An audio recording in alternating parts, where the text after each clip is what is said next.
네, 안녕하십니까. 성현법인의 신재준입니다. 네, 김 회장님께서 제 영역에 대해서 관심 가져주시고 오늘 이 부정사고 적발과 관련된 내외부 감사인의 책임에 대해서 포럼에 제 시간 할애해 주셔서 감사드리고요. 이전에 몇 번 기회가 있어서 부정조사 관련된 영역은 몇 번 소개해드린 적이 있습니다. 네, 이번에는 좀 욕심을 내서 이 사고가 났을 때뿐만 아니고 그 전에 평상시에 내외부 감사인들이 어떤 책임을 지는지부터 시작해서 부정사고가 났을 때 어떻게 조사를 하는지까지 부정과 관련된 책임 전체를 한번 훑어보고 싶은 욕심이 있었는데 그거를 다 담아봤습니다. 슬라이드 숫자가 좀 많아서 일부는 제가 어펜딕스로 돌렸고요. 본 슬라이드만 되는데도 좀 제가 진행할 수 있는 시간보다는 양은 좀 많습니다. 빨리 지나가면은 혹시 이해 안 가시는 부분은 이따가 토론 시간에 질문을 주시면 답변 드리도록 하겠습니다. 예, 그럼 시작하겠습니다. 오늘 전체 컨텐츠는 한 6개로 진행을 할 예정입니다. 첫 번째 컨텐츠는 일단 저희가 제일 익숙한 감사보고서 상에서 과연 내외부 감사인들이 부정하고 관련된 어떤 책임을 지고 있는지 그걸 간략하게 살펴볼 예정입니다. 그 다음에 두 번째, 세 번째 토픽은 부정사고가 나기 전에 과연 내부 감사인과 외부 감사인은 어떤 책임을 지고 어떤 역할을 수행해야 되는지에 대해서 설명드릴 겁니다. 그리고 네 번째 토픽은 사실 다섯 번째, 여섯 번째 토픽인 이제 부정 사고가 발생을 했을 때 이걸 조사하기 위한 제도를 설명하기 전에 이 조사의 영역이 워낙 좀 특수하다 보니까 여러분들께 조사가 무엇인지 이해를 시켜드리는 시간이라고 생각하시면 되고요. 다섯 번째, 여섯 번째는 이제 정말 부정 사고가 일어났을 때 외관법에서 요구하고 있는 역할이 뭔지 이 내용을 또 내부 감사인과 외부 감사인이 책임 관점에서 설명을 드리도록 하겠습니다. 한 가지 양해 말씀 구할 것은 제가 다룰 여러 가지 규정들 중에서 외부 감사인을 표현하는 단어들은 거의 일정하게 쓰고 있습니다만 내부 감사인을 지칭하는 단어는 각각의 규정에서 조금씩 다르게 설명을 하고 있습니다. 그래서 감사기준상은 지배기구라는 표현을 많이 쓰고 있고요. 상법에서는 감사 또는 감사위원회라는 표현을 많이 쓰고 있고요. 또 회계부정조사 가이드라인에서는 내부감사기구라고 표현이 달리 되고 있습니다. 그래서 여러분들 이해를 돕고자 오늘 이 자리에서는 내부감사인이라는 표현으로 한꺼번에 통칭해서 기술을 하도록 하겠습니다. 그래서 내부감사인이라는 단어는 이 여러 가지 규정에 있는 다른 용어들을 한 번에 칭한다고 생각하시면 되고요. 하지만 법이나 규정의 원문을 건드릴 수 없기 때문에 각각의 규정에서는 원하는 그대로 표시를 해놨습니다. 예, 일단 첫 번째 토픽으로 우리가 익숙한 감사보고서 상에서 부정과 관련된 책임들이 어떻게 기술되어 있는지 간략히 보고 지나가도록 하겠습니다. 이 전체적인 원칙을 보시면 제 교재에서 이렇게 짙은 색으로 되어 있는 계열은 내부감사인 혹은 경영진의 책임이라 생각하시면 되고요. 오른쪽 같이 이렇게 파란색 계열로 해놓은 마크를 해놓은 것은 이 외부 감사인의 책임이라고 생각하십니다.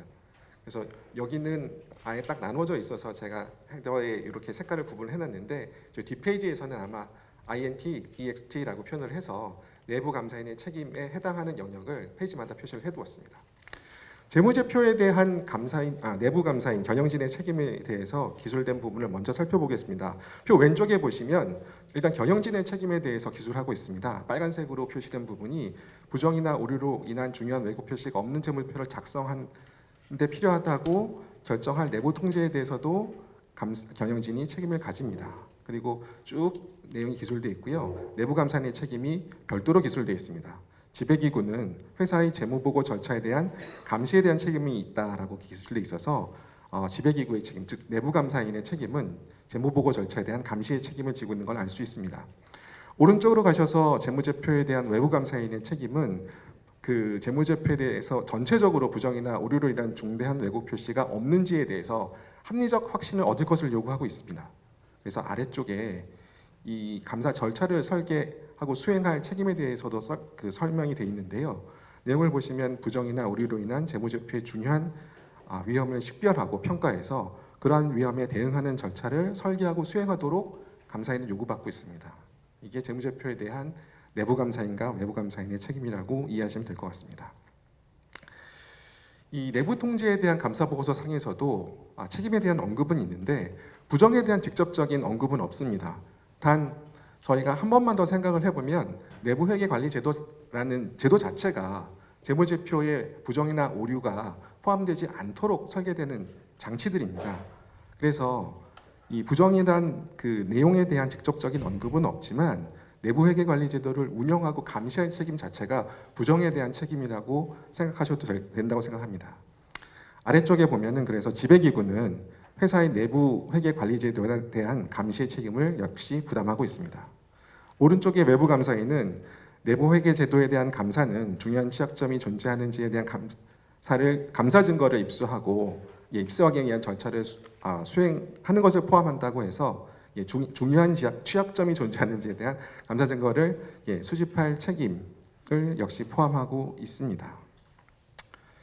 여기까지가 저희가 흔히 보아왔던 내부 감사인의 재무제표 감사 보고서 그리고 그 내부회계제도 감사 보고서에 대한 책임 부분이었습니다.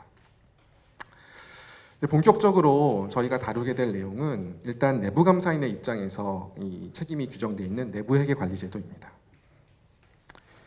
이 내부회계 관리제도에 대해서는 주로 앞에서 설명드렸다시피 내부 감사인이 책임을 지게 되는데요.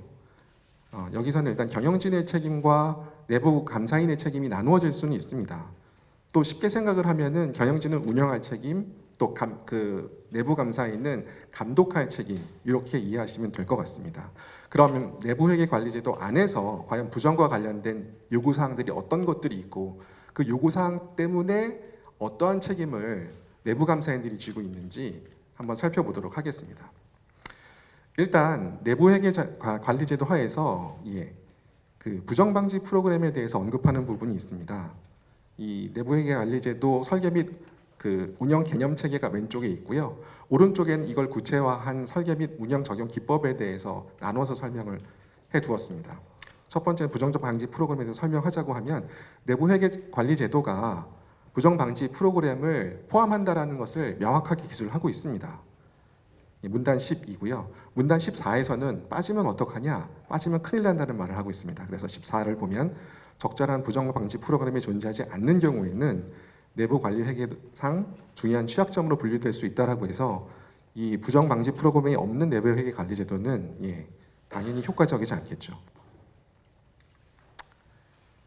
그럼 이런 내부 회계 관리 제도 하에서 각각의 기관 내부 회계 내부 감사가 어떠한 책임을 지고 있는지 좀 더 구체적으로 설명을 드리도록 하겠습니다. 아까 처음에 설명드린 바와 같이 내부 감사에는 일단 감독 책임을 집니다. 이 39 문단의 원칙 2번에 보면 내부 회계 관리 제도에 대한 감독 책임에 대해서 언급을 하고 있는데요. 그 39.1의 첫 번째 문단에 보면은 이사회의 감독 책임을 언급하고 있습니다. 그래서 그 노란색 하이라이트 친 부분을 보시면 이 이사회 등은 외관법에서 정하는 사항과 내부회계 관리제도, 내부감사 및 부정방지 프로그램 등의 감독 책임을 감사위원회에 위임할 수 있다라고 언급을 하고 있습니다. 그래서 책임은 이사회의 책임이지만 감사위원회에 위임할 수 있다라고 기술이 되어 있는데요. 이에 대응하는 설계 및 운영 적용 기법의 문단 11을 보시면 위임할 수 있다가 아니고 바로 감사위원회가 받고 있습니다. 그러니까 내부 감사인의 책임이라는 거죠. 그래서 내부 감사인이 어떤 걸 해야 되는지에 대해서 요구 사항들을 쭉 써놨는데요. 여기는 부정에 대한 것 이외에도 여러 가지 절차에 대한 감독 책임을 모두 규정을 하고 있고요. 그런 규정들 속에서 별도 문단으로 부정 방지 프로그램에 대한 감독을 언급을 하고 있습니다. 그거에 대한 세부 사항으로는 부정 방지 프로그램과 관련된 정책 절차, 역할과 책임에 대해서 명확하게 할 것, 그리고 이 대표이사와 주요 경영진의 통제 무시에 대한 대응 제도에 대해서 갖추고 운영할 것, 그리고 부정 방지 프로그램을 이 프로그램 자체에 대해서 언급을 하고 있죠. 여기는 사실 부정 방지 프로그램이라고 되어 있지만 내부회계 관리 제도의 몇 가지 요소들이라고 이해하셔도 될 것 같습니다. 그리고 회계 부정에 대한 조사 및 보고도 이 부정 방지 프로그램 중에 일부입니다. 이 문단이 뒤쪽에 나와 있는 실제로 부정이 발생했을 때 어떤 조사가 어떤 과정을 통해서 이루어지는지 외관법 22조하고도 연결되는 상황이기도 합니다.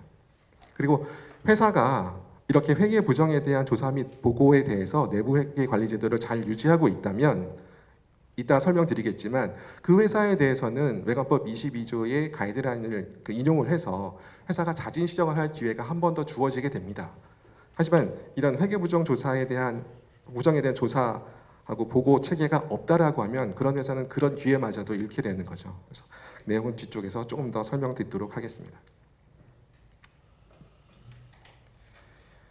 예, 그 다음에 설명드릴 몇 가지는 부정위험 평가하고 평가 수행 책임인데 많은 부분이 책임의 주체가 경영진이라고 표시되어 있습니다. 그래서 이걸 왜 내부 감사인이 책임을 지어야 되느냐라고 의문을 가지실 수도 있지만, 경영진이 하는 내용 자체를 내부 감사인이 감시해야 되기 때문에 결국 경영진이 뭔가 해야 되는 것에 대해서는 내부 감사인들이 이거에 대해서 감독 책임을 지기 위해서라도 내용을 알고 계셔야죠.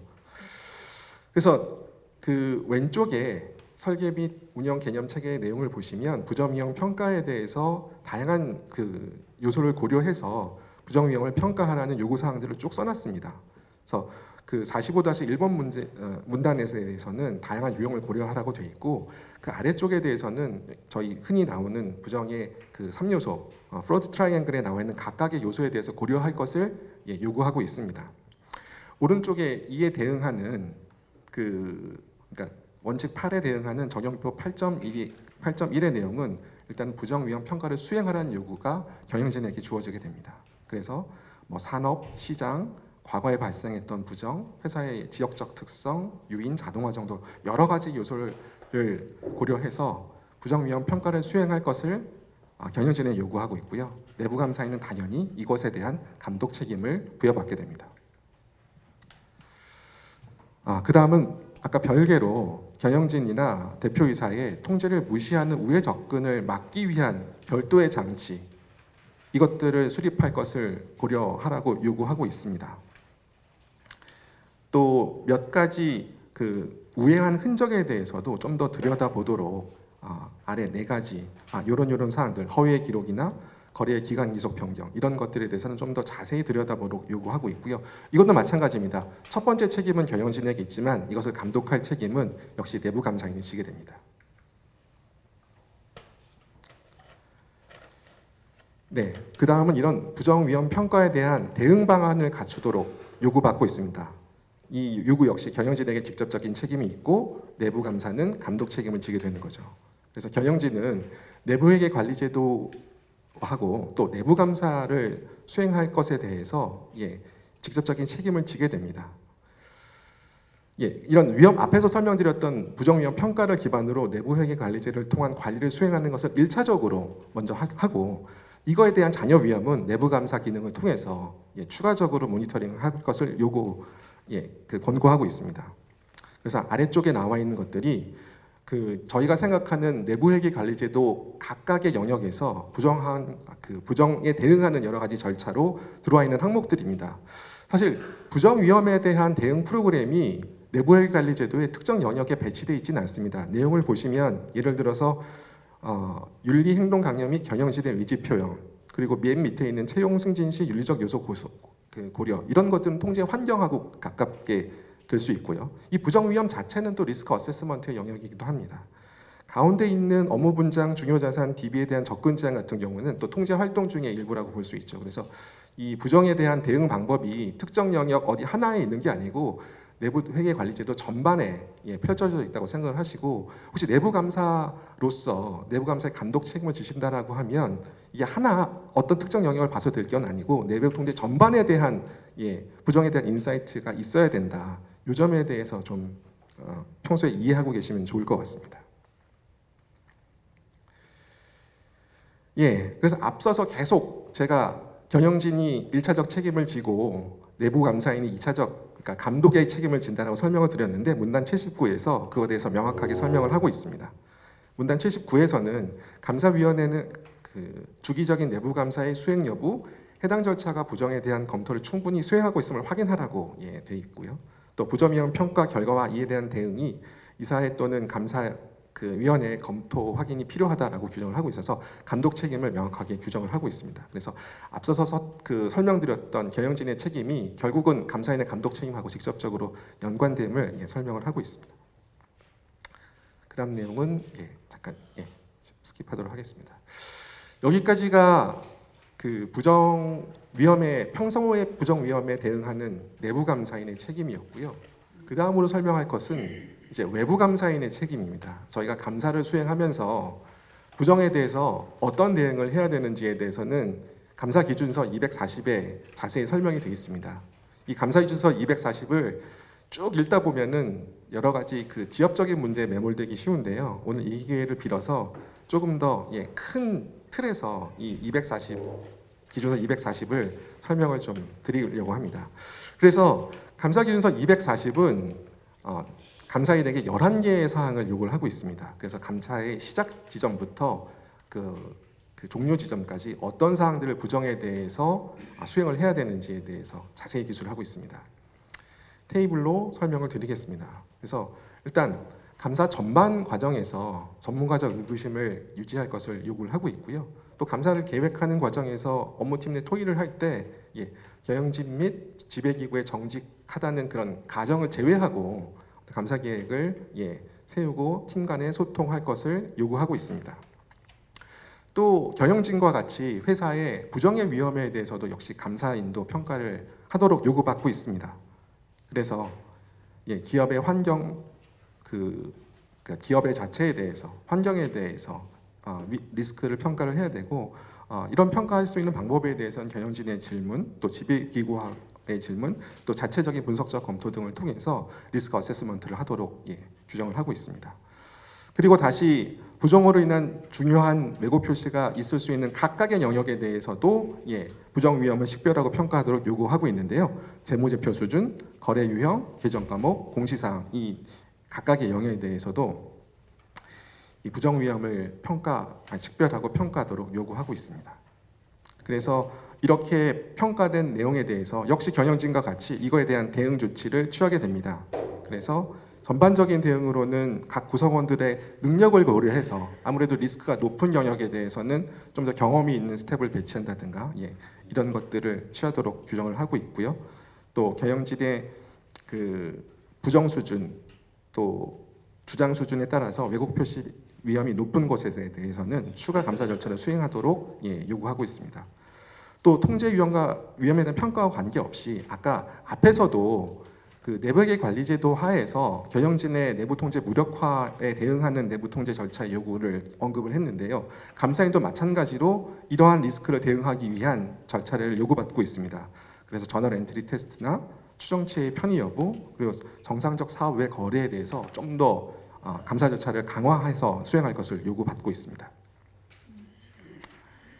여기까지 이제 그 감사 절차를 수행하고 나면은 감사 증거들이 나오겠죠. 그럼 이러한 감사 절차에 대해서 감사 증거에 대해서 평가하는 시간을 갖게 됩니다. 이렇게 평가를 하고 나면 뭐 정상적인 경우는 감사 의견이 나가서 문제가 없을 텐데요. 이제 뒤에서 다루게 될 부정의 의혹에 대해서 직면한 케이스를 조금 더 언급을 하려고 합니다. 이 그 7번째 요구사항 감사인이 업무를 계속 수행할 수 없는 경우에 대해서 그 기준서 240은 부정 등으로 감사인의 능력에 의문을 초래하는 예외적인 환경에 직면한 경우라고 해서 ABC 사례를 얘기를 하고 있습니다. 이 전문가로서의 책임과 법률적 책임 결정 그리고 규제기관 보고 사항 존재 여부 확인 이 내용이 첫 번째 사항으로 기술이 되어 있는데요. 뒤에서 설명드릴 외관법 22조가 개정이 되기 직전까지는 이런 요구 사항이 있고 또 외관법 22조에 2항의 요구 사항이 있었어도 사실 이 라인에 대해서 아무도 눈여겨보지 않았습니다. 그런데 이제 2017년에 회계개혁 법안이 도입이 되고 나서 이 감사인이 22조 2항 그리고 240의 그 7번째 항목 이 법률적인 책임에 대해서 좀 더 적극적으로 활용을 시작하면서 과거에는 이 부정 등으로 인해서 그 감사를 계속 수행할 수 없다라고 결론 짓고 뭔가 그 다음 행동을 취할 수밖에 없는 상황에서 추가적인 감사 증거를 확보할 수 있는 방법이 생겼습니다. 그래서 그거를 잠시 후에 이제 조사의 영역에서 설명을 드릴 예정입니다. 그래서 몇 가지 사안들을 거기서 추가적으로 기술을 하고 있고요. 또 서면 진술을 경영진에게 요구하고 있습니다. 이 경영진에 요구하는 내용들은 아마 앞에서 내부회계 관리제도에서 경영진에게 요구됐던 사안들이 대부분 들어와 있다고 보시면 됩니다. 아홉 번째 항목은 경영진과 지배기구의 커뮤니케이션 항목입니다. 이후에 설명드릴 외관법 22조의 사항은 이 부정 회계 처리 기준 위반 사항을 발견했을 때 감사인의 내용에 대해서 기술을 하고 있는데요. 비슷한 내용이 그 기준서 240에도 존재했습니다. 그래서 부정을 식별했을 때 일단 감사인은 경영진과 커뮤니케이션할 의무를 가지고 있습니다. 그래서 부정 식별 또는 가능성 정보 입수 시에는 감사인은 부정의 예방과 관련된 주된 책임이 있는 사람에게 그 책임을 알려주기 위해서 적합한 수준의 경영진과 적시에 커뮤니케이션 하도록 규정하고 있습니다.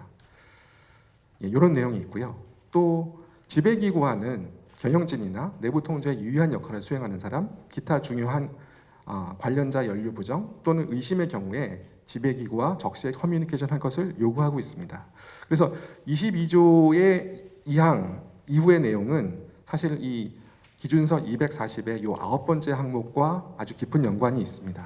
그래서 요것들이 연관성은 있는데 사실 각각의 규정이 그 선후 관계가 조금 이제 엉켜서 만들어지다 보니까 이 규정 간에는 약간 정합성은 좀 떨어진다라고 생각을 하는데요. 향후에는 이 부분의 정합성이 좀 더 맞아지는 방법으로 개선이 돼 나가면 어떨까 싶습니다.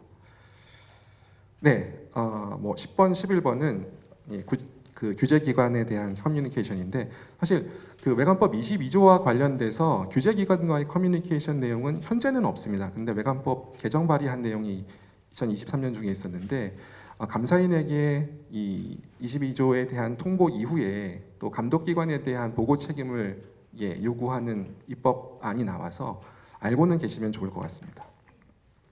그리고 문서와 관련된 책임은 앞서서 이렇게 설명드렸던 커뮤니케이션 내용들, 부정과 관련돼서 지배기구와 경영진과 커뮤니케이션 하셨다면 그 내용도 반드시 문서화해야 하는 내용도 역시 감사기준서 240에 있습니다. 여기까지가 평상시에 내부 감사인 그리고 외부 감사인이 부정에 대응하기 위해서, 부정의 리스크에 대응하기 위해서 수행해야 될 행동 그리고 책임에 대한 내용이었습니다. 이제 외관법 22조 하에서 조사인의 조사 과정을 설명드리기 전에 22조에서 설명하고 있는 조사가 무엇인지 먼저 설명을 드리는 게 22조를 이해하시는 데 도움이 될 것 같아서 조사에 대한 이해 챕터를 가운데 좀 넣어봤습니다. 그래서 요거는 22조에 대한 그 내용이 들어가기 전에 일단 그 조사에 대해서 어떤 내용인지 한번 설명하는 기회를 가지고 그리고 조사에 대해서 제도권하의 조사에 대해서 설명을 드리겠습니다. 잠시만요.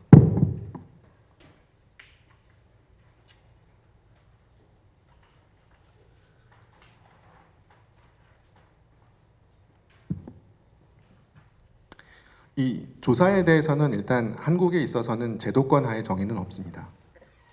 그래서 제가 빌려온 것은 그 미국의 ARCPA의 업무 수행 기준에서 이 포렌식 서비스에 대한 내용 중에 인베스티게이션에 대한 내용을 적어서 왼편에 넣었고요.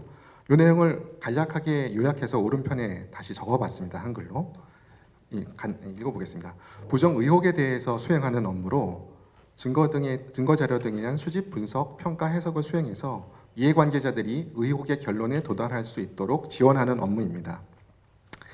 살짝 많이들 오해하고 계시는데 사실 조사는 아무것도 없는 회사 전반에 대해서 어떤 부정을 찾아내는 건 아니고요. 그런 책임은 사실은 경영진들이 그리고 지게 되죠. 그리고 감사인들도 리스크를 평가하고 또 그것을 적발해내는 책임을 1차적으로 부담을 합니다.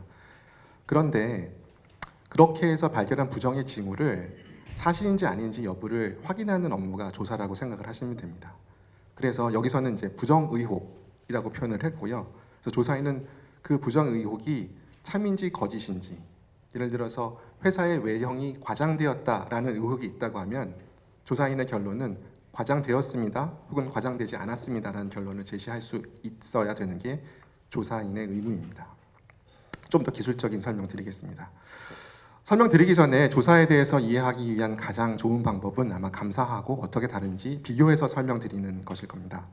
그래서 회계감사와 조사가 어떻게 다른지 잠깐 비교를 해서 설명드리자면, 재무제표에 대한 그 회계감사는 대상을 일단 아시다시피 재무제표로 합니다.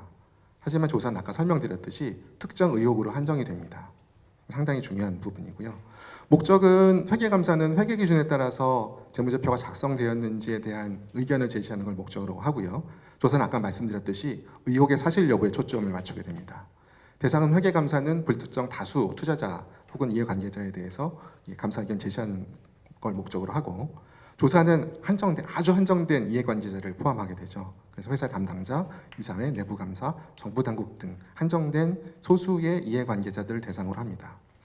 확신의 정도는 아까 감사 보고서에서 보셨다시피 합리적 확신, 영어로 reasonable assurance를 목표로 하지만 조사는 이보다 훨씬 더 높은 수준의 확신을 요구를 합니다. 그래서 확정적 확신, 이렇게 표현을 하고 있습니다. 판단의 기준은, 회계감사는 갭이라는 회계 기준을 가지고 있는데요. 조사는 그런 판단의 기준을 가지고 있지 않습니다. 수행 기준 역시 회계감사는 개스, 그러니까 감사 수행, 감사 기준을 가지고 있는데, 수행 기준 역시 조사라는 영역에서는 포함하고 있지 않습니다. 수행자를 보면은 회계감사는 정부에서 라이센스를 받은 공인된 회계사가 할 수 있는 거고요. 조사는 그렇진 않습니다.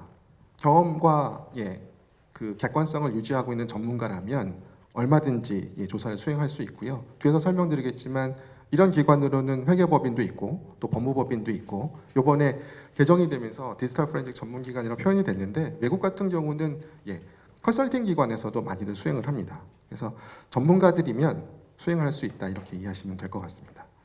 업무 가이드는 각 빅4나 감사 회계법인들이 오디트 프로그램을 가지고 있는데, 조사는 그렇지 않습니다. 조사는 오디트 프로그램을 가지고 있지는 않고요. 그때그때 전문가에서 나오는 그 필요한 절차들을 수행하는 것을 프랙티스로 하고 있습니다.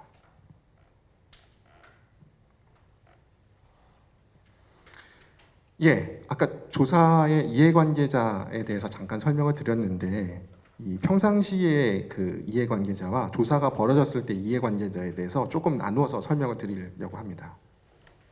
잠시만.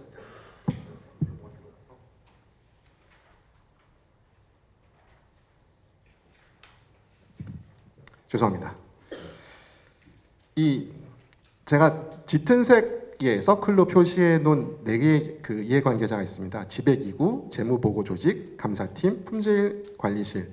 요것들이 아마 평소에 감사를 수행하게 되면은 인발부하는 이해관계자들이라고 생각을 하시면 될 것 같고요. 만약에 이 회계감사 중에 부정이 발견돼서 조사가 이루어지기 시작한다라고 하면 그 이외의 조직들, 이해관계자들이 훨씬 더 많이 인발부하게 됩니다. 회사로 보면은 인사법무조직, 컴플라이언스 조직, 또 조사의 대상이 되는 혐의자가 포함이 될 수 있고요. 조사를 수행할 조사인, 회계법인은 법무법인 들어올 수 있고, 또 조사 결과를 재무제표에 반영하는 데 외부에서 도움을 주는 PA가 들어올 수도 있고요. 또 이런 여러 가지 법률적 복잡한 문제들이 발생할 수 있기 때문에 법률 전문가들도 인발부를 하게 됩니다. 감사팀에 있어서도 그 감사인과 품질관리실 이외에도 그 조사인의 조사 결과를 리뷰할 수 있는 별도의 경영직주 전문가로 감사인이 고용하는 또 포렌식 팀도 인발부를 하게 됩니다. 그래서 뒤쪽에 설명드리겠지만, 조사가 일어났을 때 비용이 비싸지는 가장 중요한 이유 중에 하나는 일단 여러 이해관계자들이 참여를 하게 되고요. 그리고 이들이 모두 다 비용을 발생시키기 때문에 그런 문제, 그 비용의 문제도 급격하게 늘어난다는 점 이해를 해주셨으면 좋겠습니다. 조사가 어떻게 진행이 되냐, 글로 설명하는 것보다는 한 번에 그림으로 설명하는 게 좋을 것 같아서 이렇게 그림으로 정리해봤습니다. 조사는 크게 보면은 문제의 발견 및 계획 수립 단계, 그리고 조사를 수행하는 단계, 사후 조치 단계로 구분해서 설명할 수 있습니다. 그래서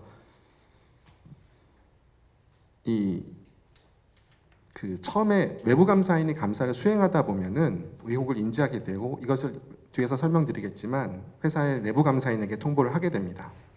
통보를 받은 내부 감사인은 현황을 파악하고 조사인을 선임하게 되고, 선임된 조사인이 혐의를 이해 후에 조사 계획을 수립하고 조사를 수행하게 됩니다. 조사를 수행할 때는 조사인이 혼자 수행하는 건 아니고요. 계획을 공유하고 중간 보고하고 최종 보고까지 그 외부 감사인과 회사의 내부 감사인에게 지속적으로 커뮤니케이션을 수행을 하게 됩니다. 이런 그 커뮤니케이션을 거쳐서 그 최종 보고서를 내고요. 이 최종 보고서를 가지고 그 사후 조치를 수행하게 됩니다.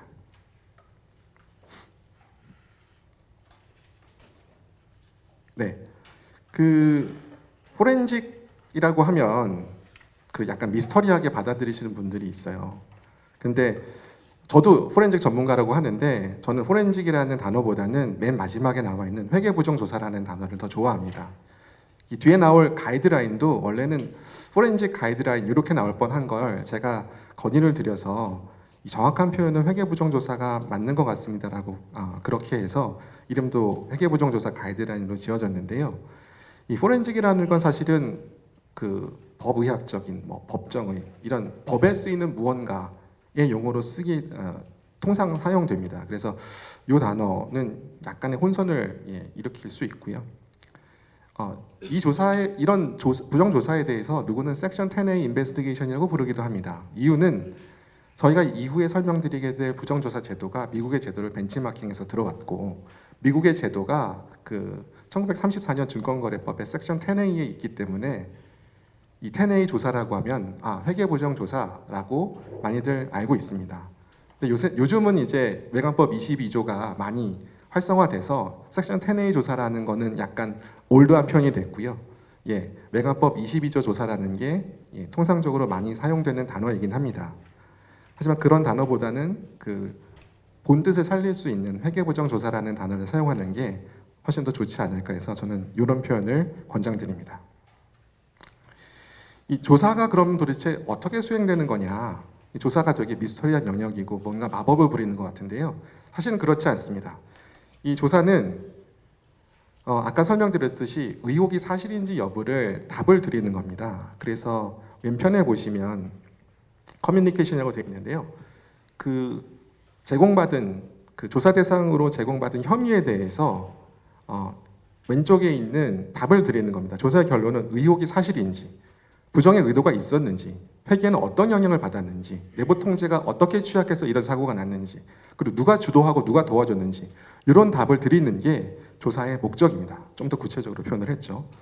그리고 이런 그 의혹에 대해서 그럼 조사에는 어떤 걸 수행을 하느냐 오른편에 설명이 되어 있습니다. 근데 어떤 경우는 아까 잠깐 제가 예를 들어서 회사의 외형이 과대돼 있다라는 표현을 했는데요. 이런 의혹은 사실은 좀 구체적이지 않습니다. 조사의 용도로는 적합하지 않고요. 그러면 조사에 적합한 좀 더 구체적인 용어로 다시 재구성할 필요가 있는데요. 그걸 전 개인적으로는 스킴이라고 부릅니다. 그래서 예를 들어서 회사의 외형이 과대돼 있다라고 하면 예를 들어서 매출 1월에 저희가 만약에 쇼핑한 매출이 12월에 매출로 기록이 돼 있다라고 하면 그 직전 연도의 매출은 과대 계산돼 있겠죠. 그래서 그 1월의 매출이 1월에 예를 들어서 고객에게 전달된 그 재화가 12월의 매출에 포함되어 있는지 여부라고 해서 좀 더 스킴은 좀 더 구체적으로 재구성된 혐의라고 생각을 하시면 됩니다. 그래서 이 혐의에 대해서 회계자료 분석, 인터뷰, 디지털 포렌식을 설명을 실시를 하게 됩니다.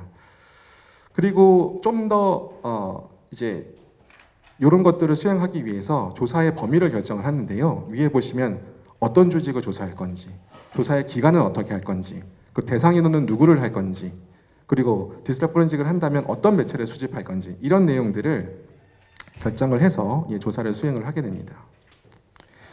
조사를 하게 됐을 때 이 범위에 대해서 가장 다툼이 많습니다. 그 노련한 조사인과 노련하지 않은 조사인들 사이에서는 이 조사의 범위를 어떻게 세팅하느냐에 따라서 회사와 이견을 가지고 많이 충돌이 나는데요. 조사는 그 의혹받은 그 직접적인 대상 이외에도 약간의 여분이 필요합니다. 왜냐하면은 우리가 왜 그 꾸정물을 덜어내기 위해서 꾸정물을 파다 보면은 꾸정물만 우리가 판 부분에 대해서 꾸정물이 나오고 나서 끝나는 게 아니고 파지 않은 부분 옆에서도 꾸정물이 나올 가능성은 있거든요. 그래서 약간의 마진, 파서 깨끗한 물이 나올 그 정도의 마진까지는 일부 포함을 해서 조사를 하게 되는데요. 이러면 이제 회사가 거부감을 가지게 되고 이것 때문에 조사 비용이 혹시 더 많이 나오는 게 아닌가 하는 의심이 들어서 이 마진의 폭을 어느 정도 가지고 가느냐에 따라서는 실무적인 다툼이 상당히 있습니다. 예, 시간 관계상 조금 더 빨리 진행하겠습니다. 예, 그래서 앞서서 설명드렸듯이 조사할 기법은 크게 세 개인데요. 그 회계자료 분석과 인터뷰 그리고 디지털 포렌식입니다. 회계자료 분석은 뭐 감사의 기법과 크게 다르지 않습니다. 다만 한 가지, 감사는 샘플링 리스크를 어느 정도 가지고 가는데 반해서 조사는 아까 말씀드렸듯이 이 unquestionable한 합리적, 그러니까 합리적 확신을 훨씬 더 뛰어넘는 수준의 확신을 가져야 되기 때문에 샘플링 리스크를 조금 더 배제한 채로 수행을 하게 됩니다. 이러다 보면 또 저희가 조사하는 대상이 좀 더 늘어나게 되고 역시 회사의 갈등이 있을 수 있죠. 이 부분은 감사와 거의 동일하다라고 이해하시면 될 것 같습니다. 인터뷰를 수행을 합니다. 조사인은. 그런데 인터뷰는 사실 많은 분들이 그거 뭐 효과가 있나? 라고 생각하실지 모르는데 저는 개인적으로 조사인의 가장 역량을 보여줄 수 있는 부분은 가장 큰 부분은 인터뷰라고 생각을 합니다. 어떻게 보면 이 복잡한 조사 절차를 거치지 않고 인터뷰만 잘 하더라도 많은 부분을 생략하고 결론에 빨리 도달할 수 있기 때문에 인터뷰는 상당히 중요하다고 생각을 하고요. 인터뷰를 감사인들도 하는데라고 생각하실지 모르지만 감사인들이 생각하는 인터뷰는 왼쪽 박스 하단에 단계별로 진행하는 인터뷰 중에 조사 초기의 내용을 이해하기 위한 인터뷰 정도로 생각을 하시면 됩니다. 그런데 조사인이 수행하는 인터뷰는 이거보다 훨씬 더 강도가 높죠. 그래서 그 증거를 놓고 이 증거에 대해서 해석을 다투는 인터뷰를 진행을 하기도 하고요. 또 조사 종반에는 특정 혐의에 대해서 자기가 수행했음을 어드미션 인터뷰라고 해서 그 의혹에 대해서 자기가 그 부정을 수행했음을 시인하는 인터뷰를 수행을 하기도 합니다. 그래서 이런 인터뷰는 평소에 감사인들이라면은 접해보지 못할 인터뷰고요. 그렇기 때문에 조사인의 경험을 많이 필요로 합니다. 인터뷰에 관련된 책들이 많이 나와 있는데요. 저는 이 말을 제일 좋아합니다. 인터뷰는 잘하는 왕도가 있지는 않습니다. 각자 여러 가지 방법으로 인터뷰를 하는데 이것들이 다 그 각각의 상황에서 먹힐 때도 있고 먹히지 않을 때도 있습니다. 그거는 이제 조사를 수행하는 전문가의 판단이겠죠. 그래서 사이언스가 아니고 아트라는 표현을 전 인터뷰에서 가장 좋아합니다. 그런데 이런 아트에서도 빠지지 않고 꼭 지켜야 되는 게 있는데요. 인터뷰 이와의 라포입니다. 라포는 쉽게 말하면 공감이죠. 그래서 누구는 이제 인터뷰할 때 가끔 그러신 분들이 있어요. 다 죽었어. 그러니까 피조사인을 이렇게 아래다 내려놓고 내가 내려다보면서 조사를 하면은 뭔가 끄집어낼 수 있다라고 생각을 하고 그렇게 조사를 하시는 분들이 있는데 제가 여태까지 인터뷰를 많이 해보면 그 상황에서 좋은 결론을 이뤘던 적은 없습니다. 피조사 대상하고 계속 공감을 이끌고 그들의 위치에서 같은 레벨로 눈을 맞추면서 질문했을 때 오히려 좋은 답들을 많이 얻을 수 있었습니다. 그래서 라포의 형성이 매우 중요하다. 라포를 근데 어떻게 형성할 건가? 이건 또 방법은 다르니까요. 이거는 각자의 역량이라고 생각합니다. 많은 분들이 아까 포렌식 하면 이제 디지털 포렌식이라고 하는데 그래서 그 두 개의 개념을 혼돈을 합니다. 그래서 부정조사라고 하면 디지털 포렌식하고 같은 개념으로 등까지 하는데 저는 그거는 좀 오류가 있는 부분이라고 생각을 하고요. 디지털 포렌식은 부정조사에 있어서의 한 워크스트림이라고 생각을 하시면 됩니다. 그래서 디지털 포렌식 이퀄 부정조사는 아니고요. 부정조사 기법 중에 하나가 디지털 포렌식이라고 생각하시는 게 정확한 이해입니다. 그럼 왜 디지털 포렌식에 사람들이 이렇게 많이 관심을 갖게 되는지 설명을 드리면 아마 왼쪽에 나와 있는 삭제된 자료가 복원돼서 그렇다라고 생각하시는 분들이 많을 거예요. 지워진 거 다 볼 수 있으니까 라고 생각하시는데 이것도 실무적으로 보면은 저는 그렇지 않다고 생각을 합니다. 요즘 여러분들 컴퓨터 다들 사용하실 텐데 컴퓨터에 하드디스크가 달려있던 시대는 이미 지났고요. 한 4, 5년 전 컴퓨터를 뜯어봐도 SSD가 달려있는 경우가 많습니다. 근데 이 SSD는 이렇게 복구될 수 있는 그 확률이 엄청 낮거든요. 이유가 하드디스크는 저희가 파일을 지우게 되면 파일 시스템 상에서 그 파일의 주소가 사라지는 거지 물리적으로는 그 자료가 그대로 남아 있습니다. 그래서 지워진 파일을 복구하는 가장 기본적인 방법은 그 물리적으로 남아있는 파일의 흔적을 덜어다가 기계적으로 다시 해석하는 방법인 거죠. 근데 좀 SSD들은 그런 흔적들을 모두 다 지워버리고 빈 공간 있으면 다 땡겨버립니다. 주기적으로. 일주일, 길어야 일주일입니다. 그래서 요즘 디지털 포렌식을 해서 지워진 파일을 찾을 수 있다는 것은 일부는 맞고 일부는 저는 그렇지 않다라고 답하고 싶고요. 저는 그거보다 디지털 포렌식의 더 큰 파워는 이 방대한 비정형 데이터를 효율적으로 접근할 수 있도록 도와주는 도구라고 생각을 합니다. 여러분들 혹시 일본의 자살 바위 얘기 들어보신 적 있는지 모르겠는데 일본의 그 자살 사건이 많이 일어난 바위 앞에 이런 편말이 쓰여 있다고 합니다. 집에 있는 PC는 지우고 왔냐? 그러니까 저도 제 노트북에 어떤 자료가 있는지 모르거든요. 그런데 조사를 하게 되면 보통 저희가 조사 인원들이 한 6명, 10명 이렇게 됩니다. 그럼 그분들 컴퓨터에 있는 자료들이 이 저희가 조사단 혐의하고 어떤 관련을 가지고 있는지 접근하고 단기간 안에 알아내는 건 힘들죠. 저희가 그걸 윈도우상에서 열어가지고 그런 혐의와 관련된 점들을 파악하는 건 저는 불가능에 가깝다고 생각합니다. 근데 그걸 도와주는 게 디지털 포렌식입니다. 그래서 방대한 양의 비정형 데이터를 효율적으로 접근할 수 있도록 도와주는 도구로서 디지털 포렌식을 전 이해해 주셨으면 좋겠다라고 해서 오른편에 그래서 이게 무슨 마법의 지팡이가 아니고 조사인이 좀 더 정보에 효율적으로 접근할 수 있도록 도와주는 도구다. 이렇게 이해해 주셨으면 좋겠습니다. 잠깐 디지털 포렌식이 어떻게 진행되는지 설명을 드리는 게 좋을 것 같은데요. 디지털 포렌식은 일단 여러 매체에서 수집하는 과정을 거칩니다. 이건 단순히 카피 앤 페이스트 과정이 아니고요. 디지털 포렌식 전문 도구를 통해서 포렌식컬리 안전하게 복구를 수집을 하게 됩니다. 이렇게 된 게 여러분들 보시는 그 수집에 있는 왼쪽 박스. 예를 들어서 우리가 각각의 매체에서 수집된 전체 양을 수집의 왼쪽 박스라고 생각하셨을 때 저희가 삭제 복구를 하게 되면 수집된 양보다 훨씬 더 많은 파일들이 생길 수 있겠죠. 그래서 양은 더 증가할 수 있습니다. 여기서 저희가 처리라는 과정을 거치게 되는데요. 보시게 되면 이제 중복 제거.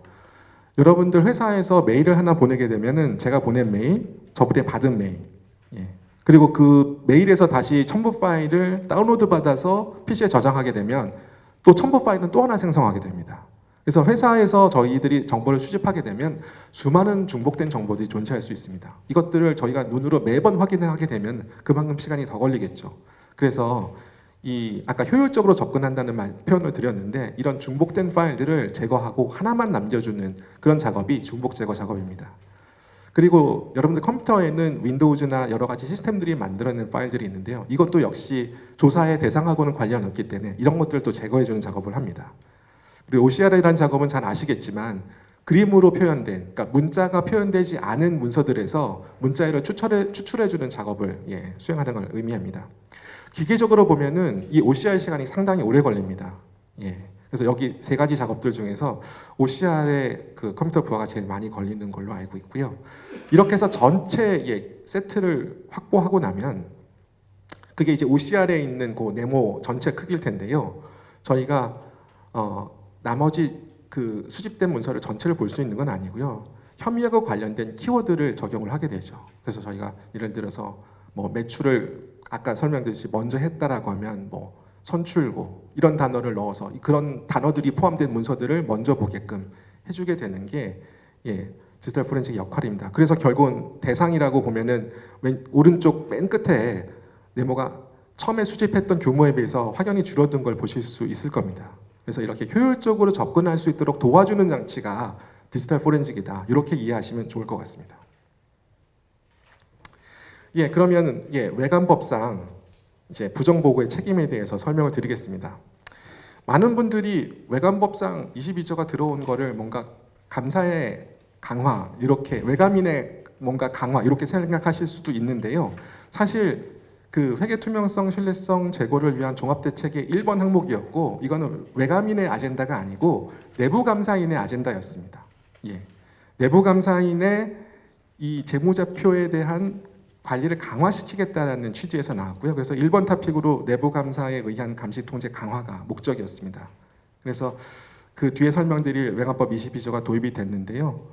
그 오른편에 보면 이렇게 내부감사의 회계에게 부정이 인지됐을 때 이 과거에는 형식적으로 대응을 했는데 이걸 좀 더 실효성 있게 대응하도록 규정을 만들어주고 이거에 대해서 적절히 대응을 한다고 하면 오른편에 나와 있듯이 어느 정도 고려를 해주고 그렇지 않다라고 하면은 좀 더 강력하게 처벌하겠다라는 게 그 회계 투명성 종합 대책에 나와 있었던 1번 아젠다였습니다. 근데 당시에는 아무도 관심을 안 가져셨던 걸로 알고 있고요. 저는 이 법안이 도입이 되면서 드디어 이제 한국에도 섹션 10A와 같은 제도가 도입되는구나라고 상당히 저는 반겼습니다. 그래서 그 미국 사례가 언급이 되는 거는 섹션 10A 제도에 대한 언급이라고 이해하시면 될 것 같습니다. 거기 그래서 3번에 보면 면책 활성화라고 되어 있는데요. 양정 기준에 이런 사항을 다 반영을 해두었습니다. 뒤에서 설명드릴 이제 외관법 22조의 내용인데요. 요거는 입법 시기들을 각각 나누어서 보면은 이해하시는 데 좀 더 도움이 될 수 있습니다. 외관법 22조는 그전엔 제가 기억하기에는 외관법 10조인가로 기억을 하고 있는데 1980년대 처음 외관법이 생길 때는 지금 현재의 그 1항만 존재하고 있었습니다. 그 이후에 2항과 현재의 6항이 96년에 추가가 됐는데요. 이 항의 내용을 읽어보면 감사에 있는 회사가 회계 처리 등에 관한 회계 처리 기준을 위반한 사실을 발견하면 감사 또는 감사위원회에 통보해야 한다는 규정이 존재했습니다. 과거에도. 하지만 통보를 하더라도 내부 감사가 어떤 일을 해야 된다는 것에 대해서는 아무런 언급이 없었기 때문에 사실 감사인조차도 22조 2항에 대한 컴플라이언스를 중요하게 생각하지 않았습니다. 그런데 이제 3항, 4항, 5항이 생긴 거죠. 3항의 내용이 이런 통보를 받은 감사나 감사위원회가 회사의 비용으로 외부 전문가를 선임해서 위반 사실을 조사하고 대표이사에게 시정을 요구하도록 규정을 하고 있습니다. 감사인의 입장에서 보면은 과거에는 통보하더라도 아무 반응이 없었는데 이제는 뭔가 반응을 이끌어낼 수 있게 제도적으로 만들어진 거죠.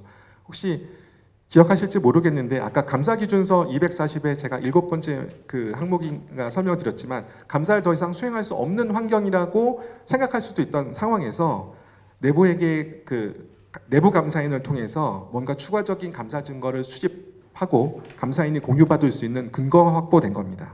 그래서 3항이 도입이 됐고요. 4항은 이제 그 내부 감사인으로 하여금 그 조사 결과하고 회사의 시정 조치를 제출하도록 규정을 하고 있습니다. 5항은 이에 대한 대표이사의 협조 의무를 규정을 하고 있습니다. 그래서 22조 2항은 존재했으나 그 회계개혁 법안이 17년에 발의돼서 처리되기까지는 관심이 없었고요.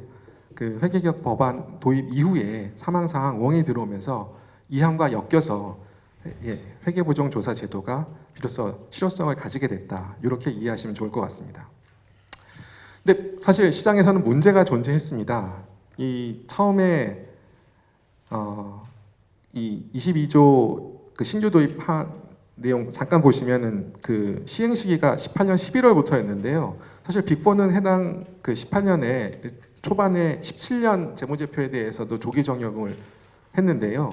그거에 대한 사회의 부작용이 나타나기 시작했죠. 그래서 이 내용은 18년 국정감사 때 지적된 내용들이었습니다. 그래서 감사인들이 너무 큰 폭리를 그러니까 감사인들이 아니고 그 포렌식을 수행하는 그 팀을 갖고 있는 감사 회계법인들이 너무 큰 폭리를 취한다라고 해서 여기 19개 제가 수행한 것도 있지만 그 기업들의 원성이 자자했고요.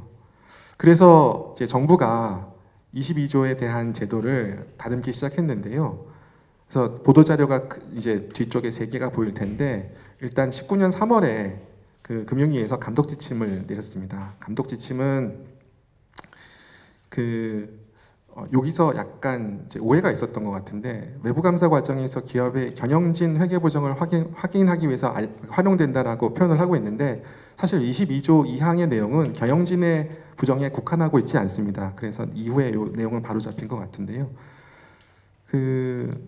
아무튼 시장의 원성이 있었기 때문에 감독 지침에서는 이제 중요성의 개념을 명확하게 도입을 했고요. 그 전에도 근데 일부는 중요성의 개념을 가지고 있었고 일부는 또 그렇지 않다고 판단을 했는데 법안 내용 자체가 중요성을 언급하고 있지 않았기 때문에 이 감독 지침을 통해서 좀 더 해석을 도와줬습니다. 그리고 법에는 없지만 경영진의 자진 시정을 개념을 도입했습니다. 이렇게 도입되고 나서도 뒤쪽에 이제 이 감독 지침에서는 이후에 좀 더 실무적인 내용을 보강해 주겠다라고 얘기를 했고요. 그렇게 해서 나온 게 19년 12월 26일 날 나왔던 회계부정조사 가이드라인입니다.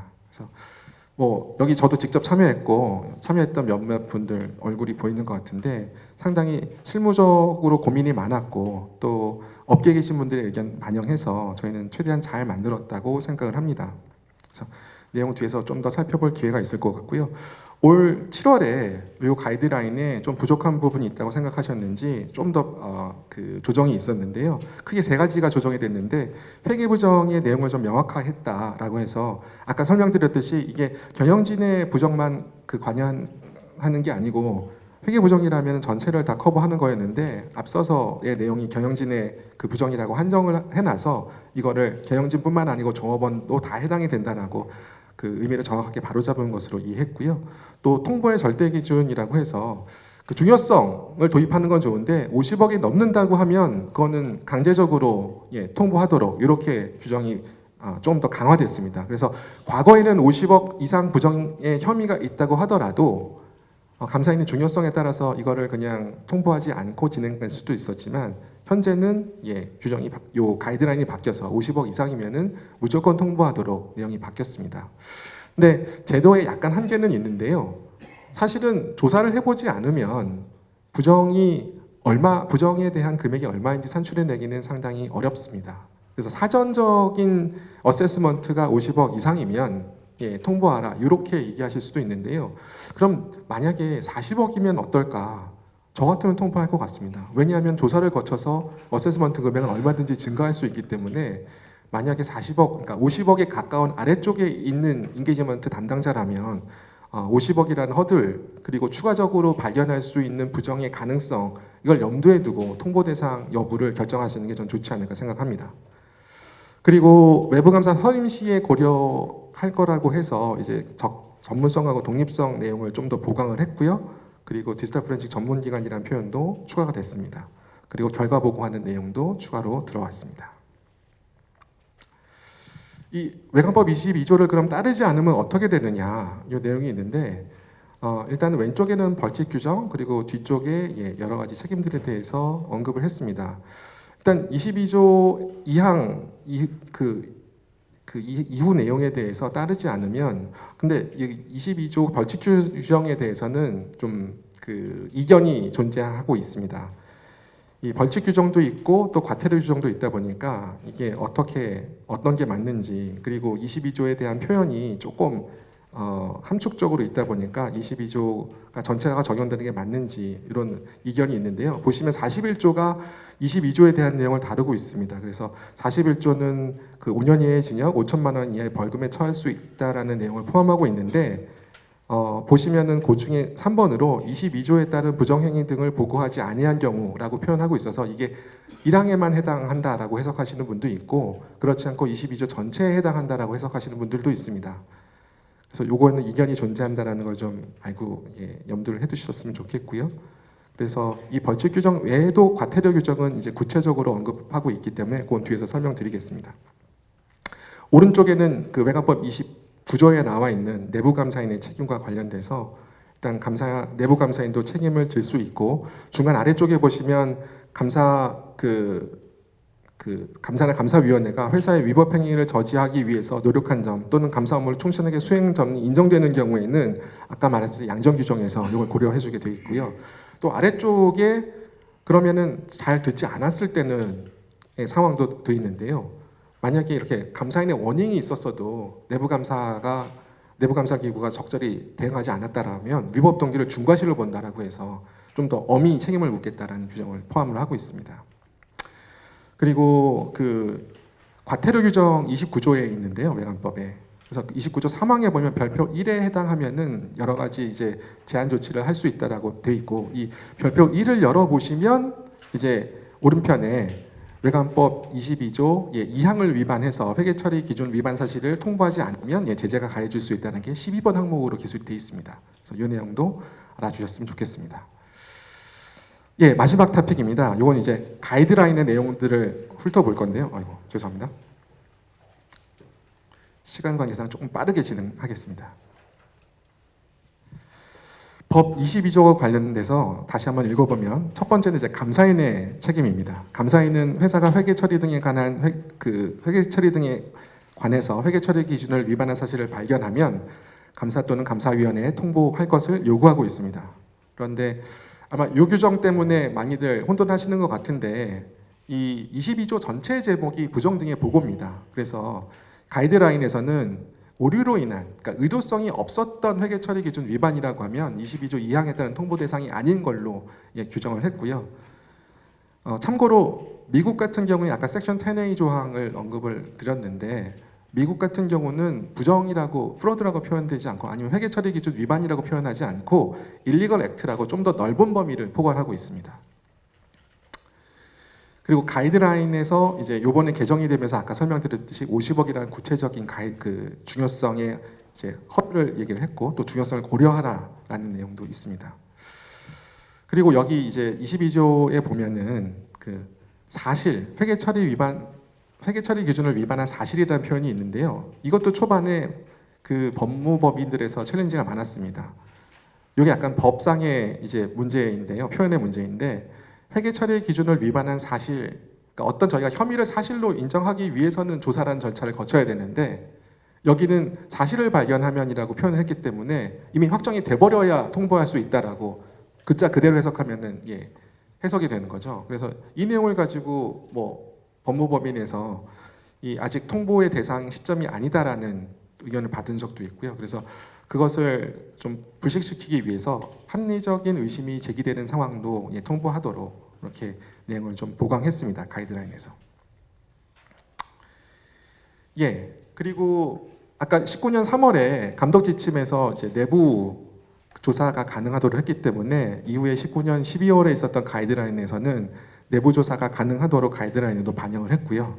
단 조건을 붙였습니다. 아까 설명드렸듯이 회사가 이 경험과 지식을 가지고 있는 적합한 인력으로 이런 내부 조사하는 절차를 가지고 있는 그 회사에 한해서는 내부 조사를 용납을 하고요. 그렇지 않은 경우 부정이 발견됐다고 해서 저기 총무팀에 누구, 인사팀에 누구 그때 뽑아갖고 부정을 조사한다라고 하면 그런 부정 내부 조사는 인정하지 않기로 그런 경우에는 내부 조사 기회를 부여하지 않기로 가이드라인은 규정을 하고 있습니다. 그리고 이런 규정 내부 조사 제도를 가지고 있다고 하더라도 아래쪽에 나오는 6개의 사항들, 경영진이 인발부 됐다든가 그 상황이 매우 부정이 심각한 이런 상황들에 대해서는 내부 조사를 하지 못하고 외부 조사로 바로 넘어가도록 가이드라인에서 규정을 하고 있습니다. 그래서 내부 조사를 할 수 없는 경우는 외부 조사를 진행을 해야 되는데요. 이번에 가이드라인이 개정되고 하면서 이 전문성과 독립성을 가진 외부 조사인을 선임하도록 좀 더 외부 조사인의 선임 조건에 대해서 명확하게 했습니다. 그래서 이번에 개정된 가이드라인 중에서 아래쪽에 남아 있는 1, 2, 3번의 항목은 외부 전문가가 되기 어렵다라고 얘기를 하고 있는데요. 회사 혹은 경영진과 인적 경제적인 이해관계, 이건 당연히 안 되겠죠. 감사인도 조사인이 될 수 없습니다. 왜냐하면 자기 조사의 위험이 있기 때문에 그렇고요. 아래쪽에 나와 있는 게 이제 시장에서 조금 이견이 있었는데 그 전에는 이제 PA와 조사를 동시에 할 수 있느냐를 가지고 많이 다툼이 있었습니다. 저는 개인적으로 조사가 진행된 이후에 피해를 수행하는 것은 별 문제가 없다라고 생각을 합니다. 근데 많은 경우에 피해가 먼저 들어와 있는 상황에서 조사인이 이후에 컨택이 되고 조사팀이 들어가서 같이 조사를 하는 경우가 있는데 그 경우라고 하면은 조금 아니지 않을까라는 의견을 계속 피력해 왔고 아마 그런 것들을 고려해서 이번 가이드라인이 개정이 되면서 3번 항목이 들어간 것으로 이해하고 있습니다. 44페이지에 대해서는 이제 내부 감사인의 책임이라고 했으니까 내부 감사인에게 어떤 책임이 부여되는지 좀 더 구체적으로 설명을 하고 있습니다. 그래서 가장 중요한 건 이 조사의 모든 단계 감독 권한, 책임, 의무를 다 보유하고 있습니다. 제가 어떤 경우가 있었냐면은 도저히 조사할 수 없는 상황이라고 판단한 경우가 있었는데 저는 그때 고용된 게 감사인의 전문가였습니다. 근데 회사가 조사인을 시켜서 조사를 하고 있는데 그 결과가 충분하지 않을 게 뻔한데 외부 감사인의 전문가, 또는 외부 감사인은 그 조사를 중단시킬 권한은 없습니다. 저희는 권고만 드릴 수 있는 거죠. 이 상황으로 진행이 되면 조사의 결과는 감사인이 용납하기 어려운 상황일 수 있습니다라는 원행을 드리는데, 사실 그 권한, 그런 조사를 진행하고 중단할 수 있는 권한은 내부 감사인이 가지고 있다고 생각하시면 됩니다. 그리고 범위를 결정하는데도 내부 감사인은 그 책임을 가지고 있고요. 또 그 계획이 적절하고 충분한지에 대해서 커뮤니케이션 할 수 있는 책임도 가지고 있습니다. 시간 관계상 조금 빨리 진행을 하겠습니다. 여기 나와 있는 내용은 앞쪽에 나와 있는 그 외부 감사 관점에서의 조사인인데요. 그 외부 감사인 입장에서 조사인은 경영진의 전문가입니다. 그래서 그 다음 페이지에 나와 있는 45페이지의 내용은 외부 감사인이 그 경영진의 전문가를 봤을 때 어떤 절차를 진행해야 되는지 크게 3개를 해놨는데요. 기준서 500에 나와 있는 내용이니까 이건 다시 한번 내용을 그냥 훑어보시면 될 것 같습니다. 그리고 내부 감사인의 사후 조치에 대해서도 그 법에 나와 있듯이 그 결과를 회사의 대표자에게 제시를 해서 시정 조치들을 요구를 해야 할 것을 요구하고 있습니다. 그리고 그 이후에 조사 결과와 시정 조치 결과를 증선위에 제출하고 감사인에게 제출하셔야 됩니다. 요 47페이지의 내용도 이번에 새롭게 들어왔는데요. 그 가이드라인이 개정이 되면서 이런 양식으로 조사를 해라라고 해서 요 양식에 맞춰서 조사를 하시면 될 것 같고요. 전 제일 눈여겨봤던 항목은 오른쪽에 별첨해서 1번이 있습니다. 감사인의 회계부정 통보문서. 과거에는 여태까지 그 회계부정에 대해서 22조를 통보했던 그 문서들이 문서화되지 않은 경우들도 있었거든요. 근데 아예 별첨으로 포함하도록 하고 있기 때문에 22조 2항의 사항, 그러니까 회계처리 기준을 위반한 사실을 인지했다라고 하면 반드시 문서화해 놓는 것을 권장드립니다. 감사인은 이 제출받은 결과가 충분한지에 대해서 아마 감사인 측 전문가의 도움을 받아서 평가를 할 거고요. 그래서 받아들일 수 있다고 하면 조사가 종료되겠지만 충분하지 않다라고 하면 추가적인 조사를 요구할 수 있고요. 이후에도 충분한 절차가 이루어지지 않았다고 판단하면은 감사 의견이 변형될 수 있습니다. 네, 여기까지가 제 발표 내용입니다. 발제하시는 우리 신 상무님께서 열심히 속도를 좀 내신다고 했는데 워낙 포렌식 전문가 있다 보니까 3.1개법인 출발점으로 해서 그 많은 경험을 가지시고 이제 성현회계법인의 독립된 부서를 창립한 걸로 압니다.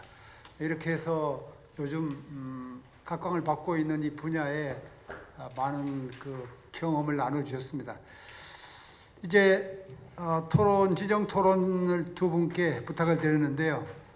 발제자도 이제 전문가시지만 우리 토론자의 학계에서 권재열 경희대 법학전문대학원 교수님 나오셨습니다. 인사드리고요. 김현장 법률사무소 공인회계사십니다. 인사드리고요. 두 분 다 박수 한번 치시고요.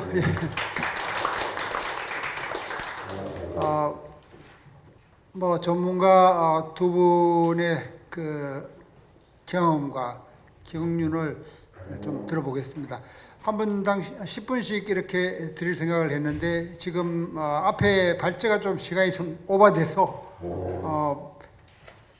조금 축약적으로 잘 말씀해 주시면 고맙겠습니다. 먼저 권 교수님 부탁드리겠습니다. 네, 반갑습니다. 저는 그 경희대에서 근무하는 권재일입니다. 사실 제가 그 한국공인회계사회에서 발간하는 그 주석 외부감사법이라고 하는 그 두꺼운 책이 있는데요. 그 책의 편집 대표였습니다. 그래서 제가 외부감사법을 그 해설서를 만드는데 뭐 조금 관여하다 보니까 제가 여기저기서 외부감사 관련해서 법적인 이슈에 관해서 제가 좀 몇 번 이야기를 하는 기회를 가졌었습니다. 근데 오늘 이제 신 회계사님의 이 발제를 듣고 난 다음에 깜짝 놀랐습니다. 왜냐하게 되면 제가 놀란 이유 중에 하나는 권한이 크면 책임이 크다는 겁니다. 그래서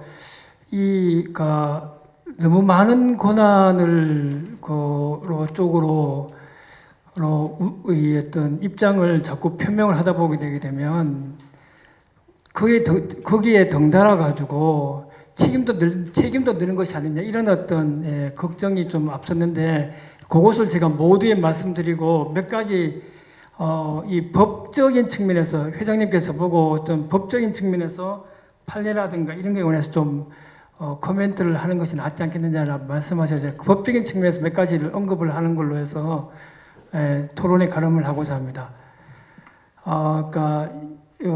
이 내부 감사하고 외부 감사라고 했을 때 제가 이제 회계사님의 발제에서는 약간 좀 혼동스러웠던 것이 하나가 일반적으로 저희가 학계에서는 상법학계에서는 내부 감사는 그러니까 회계사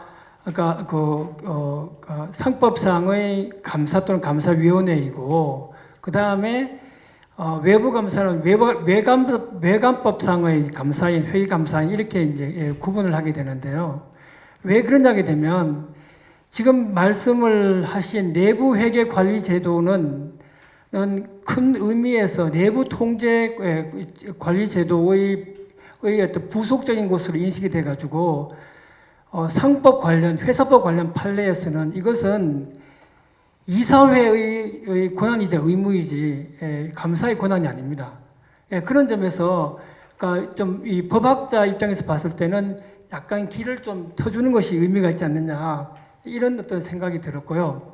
왜냐하면 최근에 내부 통제 관리 제도를 구축하는 의무에 관해 가지고 판례가 계속해서 이렇게 발전을 하고 있는데 처음엔 이것이 이사의 의무이다 또 라고 이야기했다가 또 사회이사도 여기에 의무를 지고 있다라고 했다가 지금은 대표이사까지 이야기를 하고 있어서 대법원 판례 입장이 그렇습니다. 그러다 보니까 결국은 이사의 구성원 전부 다가 내부 통제 관리 제도를 구축하는 것이 필요하다 이런 내용이고 물론 이제 내부 통제 관리 제도가 그러니까 외국에서의 내부 회계 관리 제도하고 동치로 보거나 아니면 거기서부터 파생되거나 그보다 발전했다라고 하는 견해가 있긴 있습니다만 어쨌든 간에 상법에서는 그러니까 진정한 고유한 의미의 내부 감사의 의무는 아니라는 말씀을 좀 드리고 싶고요.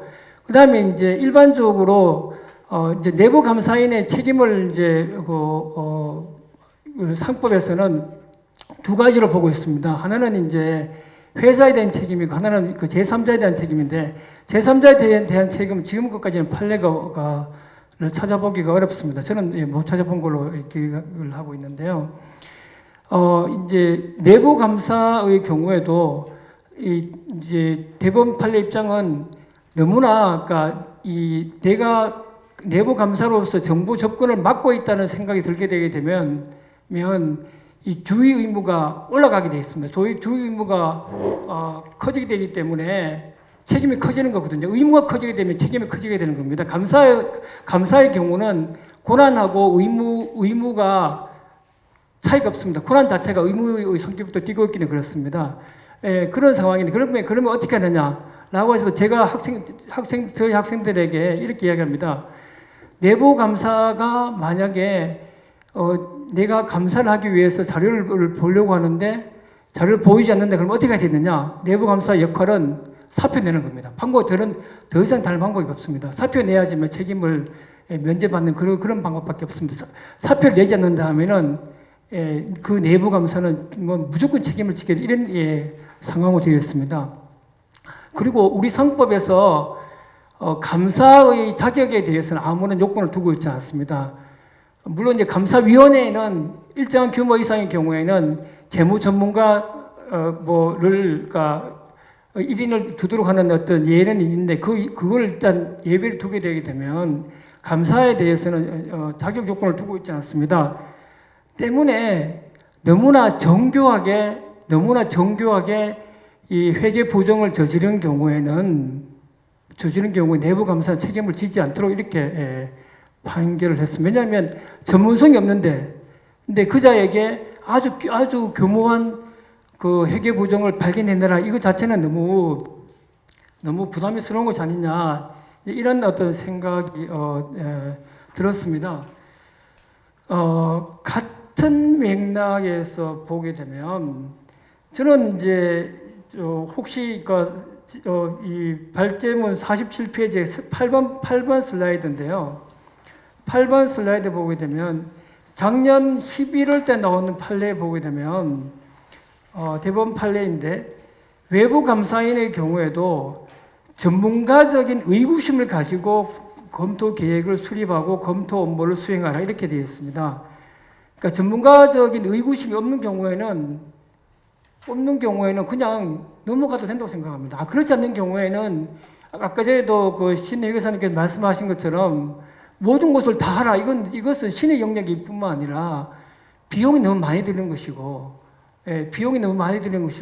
덩달아서 책임도 많으니까 회계사의 외부 감사인의 책임도 너무 많은 드는 것이 아니라 이런 어떤 양가적 이념상의 갈등 때문에 제가 오늘 이제 듣는 내용이 과연 나중에 사건화 됐을 때 어떻게 될 것인가에 관해서는 좀 자신하기가 어려운 부분이 있었던 것으로 봅니다. 그런데 이제 물론 한편으로 봐서는 이 외부 감사인의 책임에 관련해 가지고 우리가 법원이 조금씩 입장을 넓혀간다는 느낌은 가지긴 합니다. 예를 들어서 외부감사법 31조 1항인데요. 이 47페이지에 나와 있습니다. 보게 되면 슬라이드 9번인데 외부감사인이 그 임무를 해태해서 회사에 손해를 초래한 경우에는 그 외부감사인 회사에 손해배상을 할 것을 명시한 경우인데 사실은 뭐 짜고 치는 고스톱이기 때문에 회사가 그 회계감사인한테 책임을 묻는 경우는 실제로 보기는 어려울 거라 보여지고요. 두 번째 경우에 보게 되면 이제 제3자의 경우인데 외부 감사인의 중요한 사항에 관하여 감사 보고서에 기재하지 않거나 거짓으로 기재하여 이를 믿고 이용한 제3자에게 손해를 발생하게 한 경우에는 이렇게 되어 있습니다. 이런 경우에 제3자에게 손해를 배상할 책임을 정하고 있는데 여기 이 문구를 읽어보게 되면 외부 감사인이 어쨌든 간에 거짓으로 기재를 하는 것이 이제 어떤 구성 요건의 중요한 부분이라고 생각이 듭니다. 이렇게 하는 것이 물리적인 해석이라고 보여지는데 이제 10쪽에 보게 되면 슬라이드 10배 보게 되면 그 다음 페이지입니다. 다음 페이지 보게 되면 순자손과 단기 순이익 등에 관한 사항을 과대 계상하였음에도 이를 발견하지 못하고 그리고 한 다음에 적정 의견을 기재한 것은 결과적으로 보게 되면 감사 보고서에 거짓 기재를 한 것으로 해당하고 이런 경우에 제3자에게 책임을 부담하게 한다라고 이제 대법원이 판단을 하고 있는데 좀 뭐 한편으로는 어떤 심정적으로는 수긍이 가지만 물리적인 해석인 차원에서 이것이 과연 접근한지에 관해서는 좀 논란의 여지가 있지 않을까 이런 생각을 하게 됩니다. 뭐 나머지 것들도 제가 몇 가지를 적어두고 있는데 제가 이제 대학 다닐 때 저도 뭐 회계 원리 뭐 그다음에 중급 회계까지 들은 적이 있는데요. 그때 제가 회계학을 배울 당시에 감사는 이 49페이지의 13번 슬라이드입니다. 감사는 회계 처리의 적정을 뒤하게 함으로써 이것이 이제 서울 서부지방법원의 판결인데, 그러된 상황인데 너무가 그렇게 되기 때문에 소극적인 의무가 어떤 감사 과정에서 발견된 부정을 묵비하거나 왜곡하여서 아니 된다는 소극적 의무만을 부담을 하는 것으로 이제 알고 있고 그렇게 배웠습니다. 그런데 이제 오늘 신 회계사님의 말씀을 들어보게 되게 되면 소극적인 수준을 벗어나서 적극적인 조사까지도 해야 되지 않느냐. 그렇게 되게 되면 어쩔 수 없이 법 22조에 사실을 발견하면이라고 적혀져 있는 문구가 소극적인 의무를 적어두고 있는 것인데 결국 이것을 좀 더 넓게 해석을 하게 하는 것이 아니냐 이런 생각이 들게 되고 제가 여러 곳에서 회계감사인의 책임이 너무 과중하다라고 이야기를 하면서 책임을 좀 더 줄여야 된다는 주장을 하고 있는데 오늘 와서 이제 그 이야기를 들어보게 되게 되면 회계감사인의 책임을 줄일 만한 명분이 있을까 이제 이런 어떤 걱정이 앞섰다는 말씀으로서 가름하도록 하겠습니다. 이상입니다. 네, 감사합니다. 자료를 많이 준비해서 주셔가지고 아유 이게 토론자로서 15쪽 이렇게 준비하셔서 시간 걱정을 좀 했는데 아주 줄여주셨습니다. 요점으로 잘 정리해 주셨고요. 예, 그 다음에 우리 김정현 그 회계사님은 제가 알기로 이 김장법률사무소에 조인하기 전에 대검찰청에서 그때 실제 포렌식 업무를 담당했던 분입니다. 그래서 한번 초청 드렸습니다. 말씀 듣겠습니다. 네, 안녕하십니까. 김현장 법률사무소의 김정원 회계사입니다. 방금 회장님이 말씀 주신 것처럼 저는 그 대검찰청 중앙수사부에서 뭐 분식회계라든가 횡령 배임 사건에 대한 수사를 직접 담당을 했었고요. 그리고 김현장 법률사무소에 조인한 이후로는 앞서 발표를 해주신 그 신재준 파트너님과 비슷하게 외관법 22조에 따른 회계 부정 조사 업무라든가 어떤 부정 행위자들과 관련된 내부 조사 업무를 좀 중점적으로 담당을 해왔는데요. 제가 그 관련해 가지고 몇 가지 좀 말씀을 드리겠습니다. 우선 그 신재준 파트너님의 부정사고 적발과 내부 감사의 책임에 대한 발표 내용을 잘 들었고요. 그리고 건재열 교수님의 말씀도 많은 좀 도움이 되었습니다. 그리고 저는 이제 앞서 말씀드린 것처럼 그 외관법 22조에 따른 회계 부정 조사 업무랑 그리고 자금 횡령 사건 관련된 뭐 부정행위 관련 내부 조사 업무를 직접 수행하고 있는 입장에서 이 신재준 파트너님이 발표하신 내용 자체에 대해서는 이견은 없습니다. 다만 그 제가 알기로 이번 포럼 주제의 그 결정적인 배경이 최근 그 빈번하게 발생하고 있는 자금 횡령 사고가 그 배경이라고 보고 있는데요. 그 자금 횡령 사고와 관련해서 제가 실제 실무를 하면서 두 가지 정도 좀 말씀드리고 싶은 게 있는데요. 그 중에 첫 번째는 이 내외부 감사인이 적지 않은 책임을 가지고 있고 그리고 나름 상당한 절차와 이 통제 활동들을 수행하고 있는데도 이 횡령 사고가 빈번하게 발생하고 또 그걸 적발하기가 쉽지가 않습니다. 그게 왜 그런지 그 이유에 대해서 좀 살펴보고 다른 한 가지는 그렇다면 내부 외부 감사인들이 과연 어떤 역할을 해야 되는지 그 부분들을 제가 좀 중점적으로 말씀을 드리겠습니다. 우선 첫 번째 이 내외부 감사인들이 상당한 역할을 하고 있는데도 이게 왜 적발이 쉽지 않느냐 그 부분에 대해서 좀 살펴보겠습니다. 이 신재준 파트너님 발표 내용에도 보듯이 어느 정도 규모가 있는 기업들은 내부 감사인을 두고 또 외부 감사인들이 상시 정기적으로 그 점검 활동을 수행을 하고 있습니다. 그리고 내부회계 관리 제도라는 그 별도의 또 규정을 적용해서 내부 통제에 대한 점검 활동도 하고 있고요.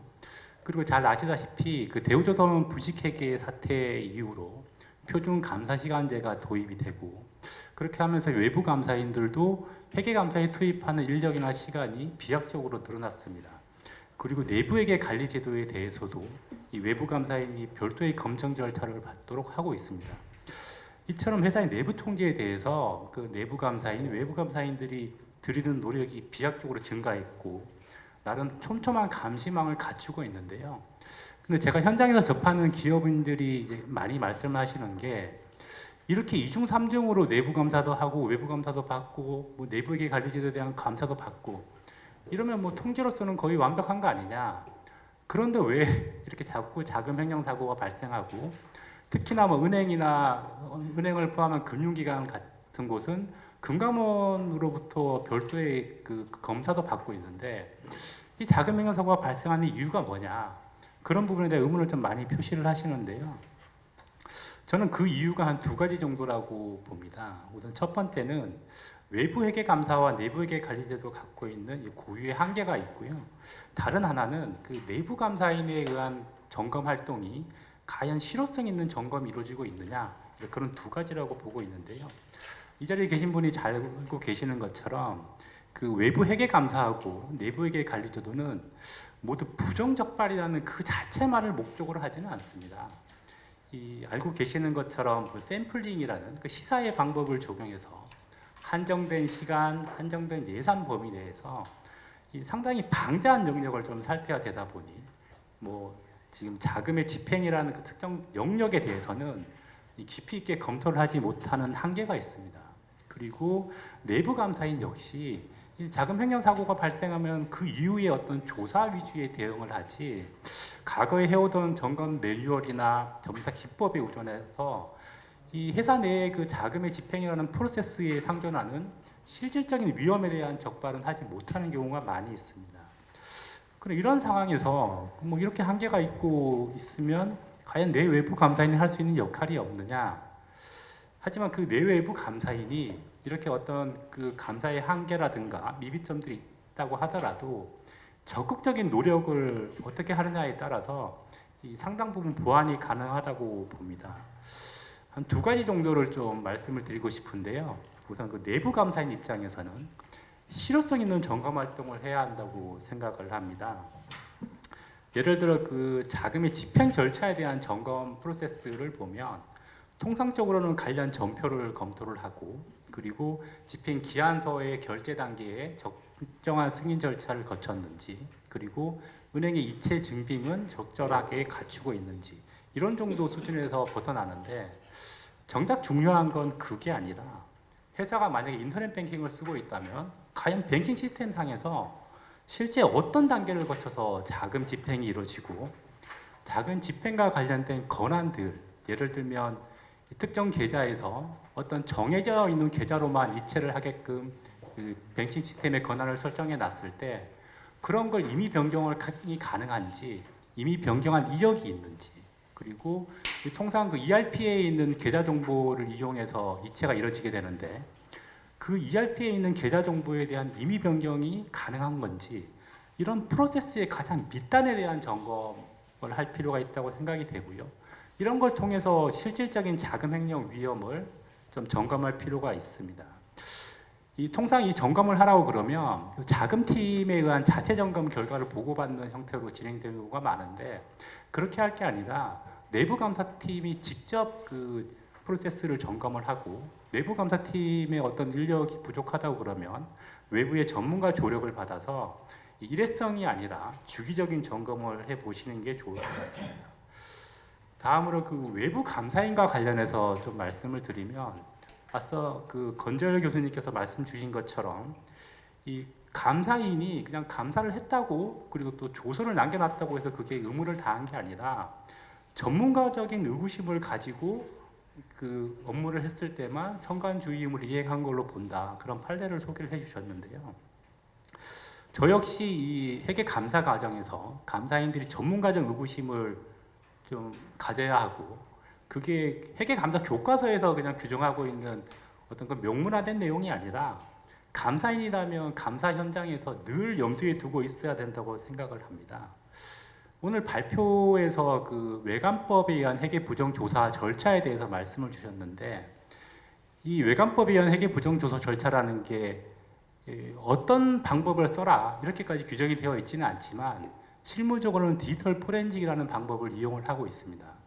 근데 이 디지털 포렌식이라는 거는 조사 대상자들이 사용하고 있는 PC 그리고 이메일 그리고 나아가 최근에는 그 모바일 자료까지도 수집해서 분석의 대상으로 하고 있는데요. 그렇게 분석을 해보면 그 조사 대상자의 행태에 대한 파악이 가능합니다. 그런 행태에 대한 파악을 하다 보면 예를 들면 자금 횡령 행위자들이 자기가 자금 횡령했던 점을 숨기기 위해 그게 회사 내부 감사인에 대해서 숨기는 것도 있지만 외부 감사인에 대해서도 숨기기 위해서 했던 수법들이 확인이 됩니다. 그런 수법들을 잘 집적을 해서 그러면 회계감사 절차를 피하기 위해서 회피한 이런 그 방법들을 집적을 하게 되면 과연 그 감사인들이 전문가적인 의구심을 가져야 되는 그런 상황들 이런 상황들을 좀 마련해 볼 수 있을 것 같고요. 실무적으로 금융감독원이 이제 조사 결과 보고서를 다 받아서 보관을 하고 있는데요. 금융감독원하고 협의를 해서 그런 전문가적 의구심을 가져야 되는 상황들을 한번 정리해 보는 것도 방법이지 않을까 싶습니다. 제가 한 가지 좀 예를 들어 말씀을 드리면 이 최근에 감사 환경이 예전에는 그 날인된 원본 계약서를 받아보고 이 원본들을 다 확인을 했었는데 최근에는 스캔된 자료들을 뭐 공유 폴더에 넣어준다든가 그런 형태로 좀 많이들 하고 있는 걸로 알고 있습니다. 근데 뭐 잘 아시다시피 최근 그 디지털 환경이나 기술이 많이 발전하면서 PDF 편집기도 잘 나왔고요. 또 포토샵도 워낙 잘 되어 있습니다. 그리고 그거를 특정인이 쓸 수 있는 게 아니라 누구나 쉽게 그것들을 활용할 수가 있습니다. 그래서 원래 원본에 있던 내용들을 스캔을 한 다음에 그거를 본인이 원하는 그 내용들로 교묘하게 수정을 하는 경우가 많이 있고요. 그렇게 수정된 계약서나 어떤 뭐 증빙 자료들을 감사인에게 제출하는 경우가 빈번하게 발견이 되고 있습니다. 그 제가 있던 케이스 중에서도 보면 대규모 자금 횡령을 한 사건이 있었는데 자금을 횡령하고 나서 횡령했다는 사실을 은폐하기 위해 어떻게 했냐면 특정 거래처에 대한 채무를 지급한 것처럼 처리를 했습니다. 그런데 채무를 지급한 것처럼 처리를 하고 나면 그 거래처에 조의서를 보내게 될 경우에는 발각이 되기 때문에 이 행위자가 어떻게 했냐면 감사인이 채권 채무 조회 대상 리스트를 보내오자 계속 그 리스트에 대한 정보를 주지 않습니다. 그 정보라는 게 그 대상 회사의 주소, 연락처, 담당자 이런 것들을 정리해 줘야 되는데 계속 그쪽이 연락을 받지 않는다. 뭐 연락처를 확인하기 힘들다. 현업에서 정보를 안 준다. 그렇게 하면서 계속 그 채권 채무 조회서를 발송을 못 하게끔 하고 나중에는 그 감사인하고 최종적으로 그러면 조회서를 못 보냈으니까 대체적인 절차로 진행을 하자고 했던 적이 있습니다. 대체적인 절차라는 게 조회서를 못 보내게 되면 결국 그 이후에 돈이 나간 증빙들을 받아서 실제로 그 채무 금액이 맞는지를 확인하게 되는데요. 이 친구가 그 증빙의 이체 증빙을 PDF로 일단 스캔을 한 다음에 이 편집기를 이용해서 원래 자기가 속였던 그 금액대로 똑같이 수정을 해서 감사인한테 제출을 했습니다. 그 결과 감사인은 뭐 조회서를 못 보냈더라도 본인이 기말에 그 밸런스로 남아있던 채무 잔액하고 실제 이후에 이체된 잔액이 일치하니까 제대로 맞구나 그렇게 하고 넘어갔었는데요. 결국 이제 그게 나중에 저희가 조사를 하다 보니 이제 발견이 된 거고요. 이처럼 뭐 전문가적 의구심이 들 수 있을 만한 상황들은 생각을 해본다면 많이 나올 수 있을 것 같고요. 이 감사인들이 어떤 그 원래 정해져 있는 그 전통적인 감사 절차들, 특히나 그 외부의 제3자와 관련된 그런 조회 절차들을 할 때 만약에 그 협조가 잘 안 되는 느낌이 있다 그러면 한번 이 친구가 어떤 잘못된 행위를 하고 있는 게 아니냐 그런 거에 대해서 좀 의구심을 가져야 될 필요가 있다고 생각을 합니다. 그리고 제가 오늘 말씀드린 부분은 이 자금 횡령 사고 부분에 좀 국한해서 설명을 드린 거고 제가 했던 경험을 기반으로 해서 좀 말씀을 드린 건데요. 오늘 이번 행사를 계기로 해서 이 부정이라는 거는 우리 회사 이런 게 있었어 그러면서 우리 회사만 알고 있을 게 아니라 사실 이 디지털 환경이 되고 나서는 특정 회사에서 하고 있는 그런 부정의 행위들이 다른 회사에서도 동일하게 벌어지고 있을 확률이 상당히 많이 있습니다. 이런 부정에 대한 경험들을 공유하고 이 부정에 대해서 좀 공동으로 대응할 수 있는 그런 그 발전적인 논의가 계속 이루어지기를 기대하겠습니다. 감사합니다. 네, 감사합니다. 시간이 없어서 제가 더 이상 요약하는 것보다는 플로어에 계신 분 지금 한 분만 지금 의견을 드리려고 합니다. 그 질문하실 기회를 지금 첫 번째 세션이 끝나면은 지금 이제 여기에 출연하셨던 분들은 떠나실 수 있거든요. 그리고 제2주제 새로 시작하기 때문에 그래서 한 분의 그 플로어에 질문하실 기회를 먼저 손을 드신 임직수 회계사님, 예. 간단하게 본인 소개하고 그리고 질문을 해주세요. 합쳐서 이제 답변을 우리 발자로부터 듣겠습니다. 예. 예, 임득수 회계사입니다. 저기 교재 35쪽에 보면 부정에 대해서 올바르지 아니하거나 이런 설명이 나오는데 올바르지 않다. 우리 권 교수님 말씀을 들으니까 이제 회계사들이 어떻게 책임을 회피할 수가 있느냐, 회피할 수 없을 것이다 하는 그런 추정의 말씀도 이렇게 하셨고, 또 이제 김 교수님, 김 회계사님 말씀을 들으면 과거에 그 검찰에 계셨잖아요. 그러면서 거기서 전문가적 의구심 이것을 이제 말씀을 하셨어요. 이게 전반적으로 볼 때는 우리 공인회계사들이 빠져나갈 수 없는 뭐 그런 어떤 환경을 만들고 그 사회적인 요구가 이제 그렇다 이렇게 볼 수가 있는데, 그 저는 그 옛날 이정호 게이트에 특별 수사관을 했습니다. 특검에서. 그래서 거기서 이제 수사한 그 이런 내용들을 보면 실제로 빠져나갈 수가 없습니다. 어떻게든지 잡히면 그 저기 중간에도 말씀하셨습니다만 형사상의 구성 요건이라고 하는 것이 고의 쪽이잖아요. 근데 그것이 없을 수가 없어요. 그 형법에 이제 고의 뭐 이런 것들을 보면 거기 이제 방조라고 하는 것이 있잖아요. 방조는 본인이 의식하지 못한 상태에서 어떤 무엇을 했을 때 이게 다 방조가 되기 때문에 의식과도 관계가 없습니다. 그것이. 그래서 이제 특정한 그 예를 하나 들어서 제가 좀 질문을 드리고 싶은데, 지금 이제 그 보안 관련해 가지고서는 이제 뭐가 있느냐면 보안 레벨이 있잖아요. 보안 1, 2, 3, 4, 5번 레벨까지 있습니다. 근데 공인회계사 감사할 때에는 회사에서 설정해놓은 보안 레벨 이상을 보기가 참 어렵죠. 안 보여줍니다. 그리고 이제 그것이 이제 그때 감사하는 상황, 그 상황에서 시간적인 요건이라든가 어떤 환경적인 요건에서 볼 수 없는, 도저히 볼 수 없는 그런 경우가 있을 수가 있어요. 그런데 그것이 만약에 이제 지금 그 검찰 수사를 받는다든가 우리가 이제 그 법정에서 그 심판을 받는다. 또 이제 권 교수님 말씀하신 그 대법원에서 이거 판례까지 이렇게 쭉 끌고 가다 보면 이게 안 걸릴 방법이 없단 말이에요. 안 걸릴 방법이 없어요. 그래서 그런 경우에 이게 특정한 보안 레벨만 가지고 제가 질문을 하나 드리는 건데요. 그럴 경우에 그 전문가적 의구심 또는 그 전문가로서의 당시 상황에서 수행했을 때 의무 이런 것들에 대해서 이것을 어떻게 우리가 공인회계사에 피해 나갈 수 있는가, 여기에 대한 답변을 좀 하나 부탁드리겠습니다. 네, 네, 저 지금 질문하신 우리 지정토론자 두 분하고 또 플로어에서 많은 분들 계시지만 하고 싶지만 한 분만 아쉽게 한 분 받았습니다. 자, 우리 발제자 입장에서 짧게 답변해 주시면 고맙겠습니다. 예, 짧게 답변 드릴 수 있는 사안인지는 모르겠는데요. 그 말씀하셨던 그러니까 보안 레벨, 그러니까 그 보안 레벨을 다시 풀이하면 저는 이렇게 이해했습니다. 감사인이 평소에 접근할 수 없는 정보라고 이해를 했고요. 사실 그런 상황이기 때문에 감사인이 지금까지 확보한 증거로만 그 감사 의견을 낼 수 없다라고 하면 그 상황이 저는 아까 얘기했듯이 그 감사 기준서에 나와 있는 7번째 항목, 그러니까 통상적인 상황에서 의견을 형성할 수 없는 경우, 그러니까 부정에 대해서 합리적 의심을 하는 경우라고 생각을 합니다. 과거 같았으면 만약에 거기서 듀케를 하려면 아마 직접적으로 감사 의견 변형으로 이루어졌거나 아니면 리스크를 안고 의견을 줬다고 생각을 합니다.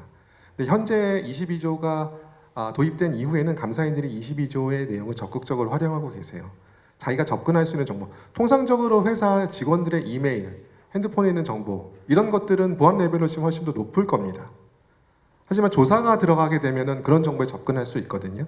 그래서 그 질문하셨던 보안 레벨이 높은 감사인이 평소에 접근할 수 없는 정보에 접근할 수 있는 방법이 외관법 22조를 통해서 저는 가능해졌다라고, 그게 도입됐다라고 보고요. 그래서 그런 그 감사인이 감사 정보를 충분히 확보할 수 없는 상황에서 그 극단으로 치달을 수 있는 상황을 외관법 22조가 합리적으로 그 정보를 수집할 수 있는 길을 열어줬다. 저는 이렇게 해석하고 있습니다. 네, 뭐 일단 그 충분하지는 못하지만 제한된 시간 내에 이걸로 일단 만족을 좀 중간 만족을 하시고요. 일단 10분간 휴식을 하시고 그 다음에 이 세션 들어가겠습니다.